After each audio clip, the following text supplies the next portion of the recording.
Indonesia baru saja digemparkan dengan penangkapan Harvey Moise Helena Lim yang terlibat kasus korupsi PT Timah Bangka Belitung. Kenapa kerugiannya bisa fantastis banget sampai segitu?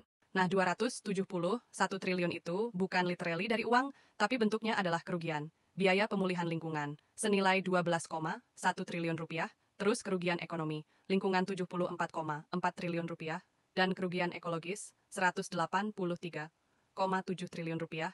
Jadi kerugian negara dari kasus PT Timah itu sekitar 271 triliun rupiah. Persoalan tambang timah ilegal ini memang sudah terjadi puluhan tahun di Bangka Belitung dengan berbagai modus. Kementerian ESDM dan TNS sudah merencanakan di RKAB boleh produksi berapa ribu ton timah tahun ini.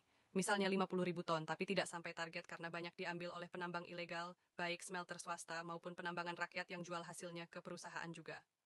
Bukannya menindak penambangan liar ini, TNS malah membeli dari mereka dengan harga WG melebihi standar. Biasanya TNS ini diberikan kickback oleh swasta Harvey Moise sebagai pemilik RBT dan Helena Lim sebagai manajer QSA. Saat itu diduga bertanggung jawab atas praktek ini dari TNS, mereka memfasilitasi sewa menyewa peralatan di wilayah tambang ilegal dari smelter swasta.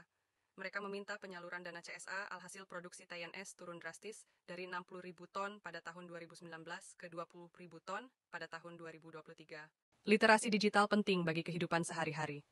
Hal ini dapat dilihat dari berbagai manfaat literasi digital, antara lain. 1. Menambah wawasan pengetahuan seseorang dengan kegiatan mencari dan memahami suatu informasi. 2. Meningkatkan kemampuan seseorang untuk lebih berpikir kritis serta memahami informasi sehingga tidak mudah termakan dengan berita hoax, serta dapat membuat keputusan yang lebih baik dan aman. 3. Menambah penguasaan dan penggunaan kosakata baru bagi seseorang ketika membaca suatu informasi. 4. Meningkatkan kemampuan seseorang dalam membaca, merangkai kalimat, dan menulis suatu informasi. Dengan adanya kesadaran akan literasi digital akan membawa bangsa Indonesia ke arah yang lebih baik, di mana masyarakat Indonesia memiliki kemampuan untuk memilah konten mana saja yang baik untuk mengembangkan diri dan mana yang buruk untuk dihindari. Dari kasus tersebut menyajikan berbagai pembelajaran penting yang dapat digunakan untuk memperbaiki sistem dan mencegah kejadian serupa di masa depan.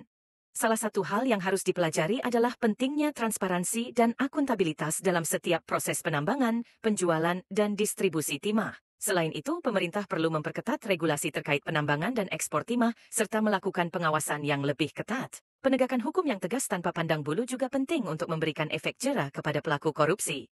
Pendidikan dan kesadaran anti korupsi juga sangat penting. Masyarakat dan pelaku industri perlu diberikan pendidikan tentang dampak buruk korupsi terhadap ekonomi dan kesejahteraan negara.